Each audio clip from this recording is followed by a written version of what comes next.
সুদামা, ছাড়ো। কাজ করেছিস আমার সঙ্গে? কথা বলবি না? তুমি আমাকে বকুনি খাওয়ালে, আমি গুরুমার কাছে ছোট হয়ে গেলাম। আমি তোমার সাথে কথা বলার যোগ্য নই। সুদামা, তুই অনেক বড়, আমি দিন দরিদ্র। তার উপর রাগ করে বা কি করবো বল? নিজেদের ছোট বড় ভাবাটা আমাদের বন্ধুত্বের কলঙ্ক। এই নামে কি বন্ধুত্ব?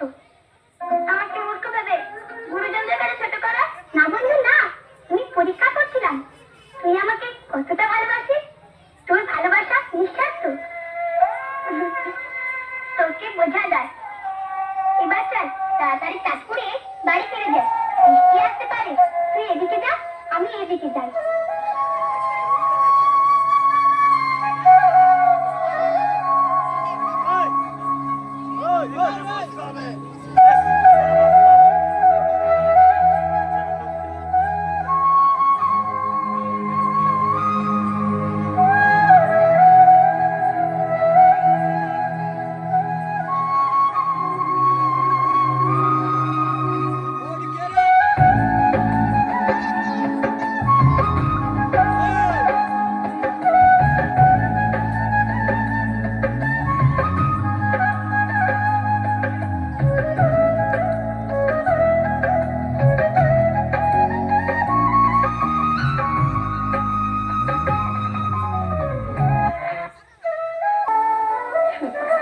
লক্ষ্মী ছেলে,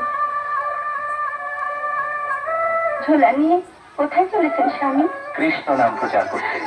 যদি রানী অস্থি জানতে পারেন তাহলে? মা মৃত্যুর সময় বলেছিলেন, সত্যের জয় সর্বত্রই, কৃষ্ণ নাম কেউ বন্ধ করতে পারে না। তবু একবার নিজের সখা কৃষ্ণের কাছে যাচ্ছ না কেন? কি বলতে চাও? দেখাও হয়ে যাবে, আর আমাদের অবস্থার কথা বলতেও পারবে। না লক্ষ্মী, আমি ওর কাছে কিছু চাইতে পারি না। আমি প্রতিজ্ঞাবদ্ধ। প্রতিজ্ঞাবদ্ধ? বুঝলাম না। জানতে চাও? তাহলে শোনো। গুরু আশ্রমে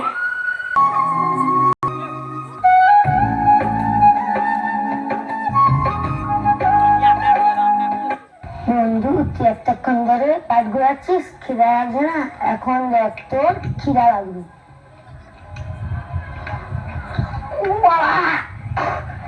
খিদা লাগছে।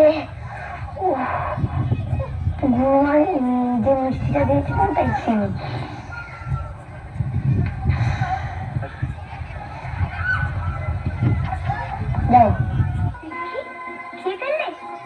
আমাকে না দে, এই তোমার বন্ধুত্ব, এই তোমার ভালোবাসা?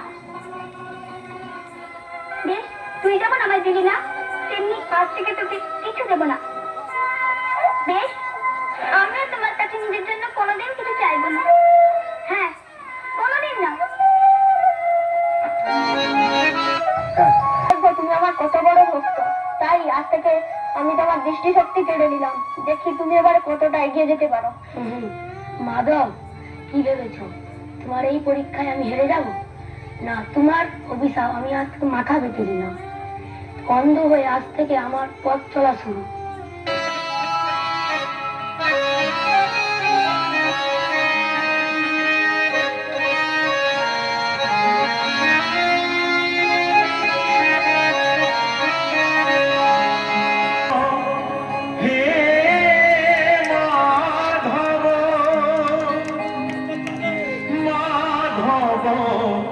মাধব হে মাধব,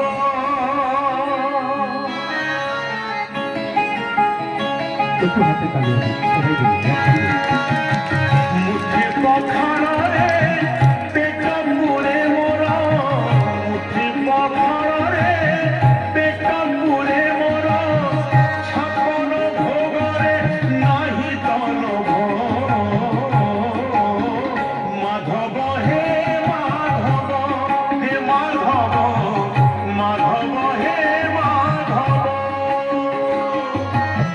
ঝাঁটি মাটি ঘরে সব সুখ মোর, ঝাঁটি মাটি ঘরে সব সুখ মোর, রাজমহলরে নাহি তলভ মাধব হে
মাধব হে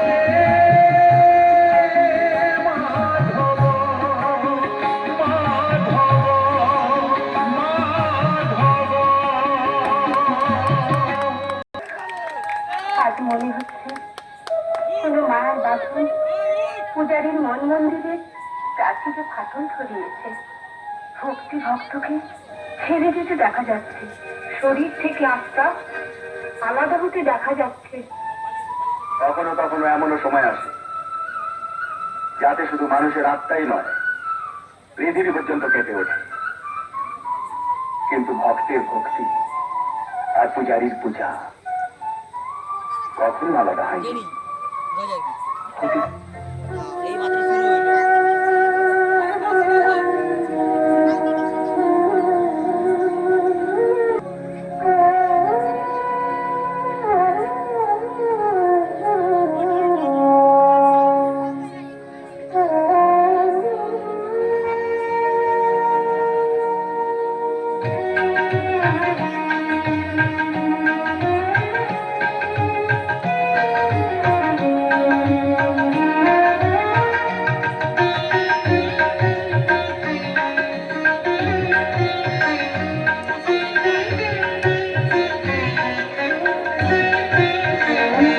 কে তুমি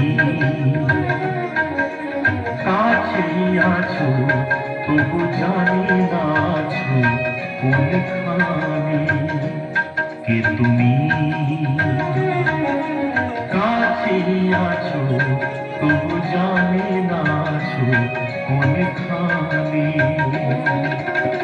যে কথা বলো তাই শুনে যাই, যে কথা বলো তাই শুনে যাই।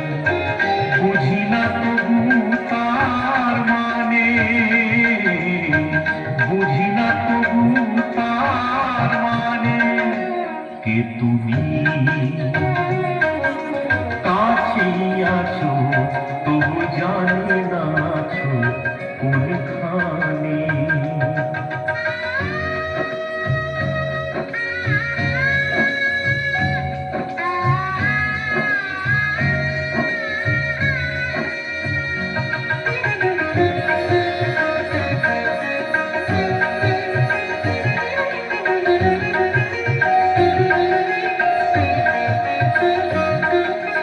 হাতটা ধরে এর দেখায় দেখি না তবু এটি খেলা কে জানে। যে কথা বলো তাই শুনে যাই, যে কথা বলো তাই শুনে যাই। বুঝি না তবু তার লক্ষ্য প্রাপ্তির জন্য নিরন্তর পরিশ্রম করতে থাকেন, চেষ্টা করতে থাকেন, তখন তিনি কষ্ট অনুভব করেন, কখনো শারীরিক কষ্ট, কখনো মানসিক কষ্ট। এবার উনি এটা ভাবতে থাকেন যে আমি কি উচিত করছি নাকি অনুচিত করছি। কারণ যখন আমরা সৎ পথে থাকি, উচিত পথে চলি, লক্ষ্য প্রাপ্ত করার জন্য চেষ্টা করতে থাকি, তখন আমাদের ভেতরে থাকা নেতিবাচক শক্তি এবং পাপ এই দেহকে ত্যাগ করে দেয়। আর এই অনুভূতিটাই আমাদের দুঃখের অনুভূতি দেয়, কষ্ট দেয়। এবার সেখানে যদি আমরা কুপথে চলি, অনুচিত পথে চলতে থাকি, তাহলে আমাদের ভেতরে থাকা পুণ্য এবং ধনাত্মক শক্তি আমাদের দেহ ত্যাগ করে দেয়। আর এই অনুভূতির কারণেই আমরা সুখ অনুভব করি। কিন্তু কখনো ভাববেন যে এই সুখ বেশি সময় পর্যন্ত থাকে না। সেই জন্য সবসময় মনে রাখবেন, যদি আপনি জানেন যে এটাই আপনার লক্ষ্য, এটাই উচিত পথ, শুভ পথ, তাতে নিরন্তর ভাবে এগিয়ে যেতে চেষ্টা করতে থাকুন। এই কষ্ট আপনাকে সুখের পরাকাষ্ঠায় কখন পৌঁছে দেবে তা আপনি জানতেই পারবেন না। আসুন আমার সাথে ভালোবেসে বলুন, রাধা রাধা। সত্যি বন্ধু, তোমার ভক্তির কাছে আমি হেরে গেলাম, তাই আজ থেকে আমি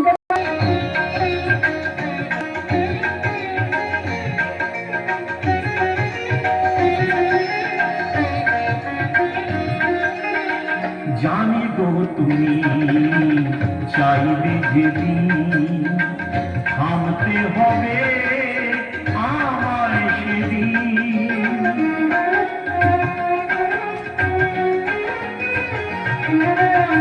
জানিব তুমি চাইবে যেদিন থামতে হবে আমায় সেদিন।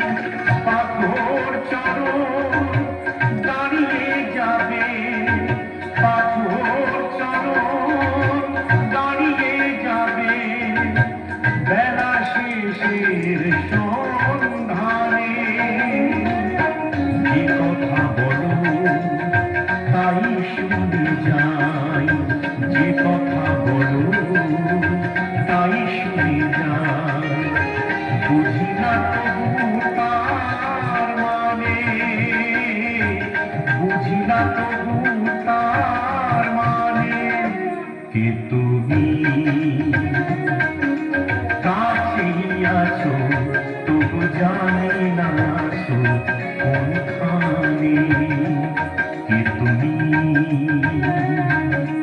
কাছেই আছো তবু জানি না আছো কোনখানে। সুদামা, তোমার মনে আছে আনন্দ মানুষে বৌদিকে আমি এই বাড়ি দিয়েছিলাম? তুমি তো ভাই কখনো কিছু চাইবে না, তুমি সর্বদাই ছলনা করে এসেছো, আর তুমি চিরকাল ভক্ত হয়ে থেকেছ।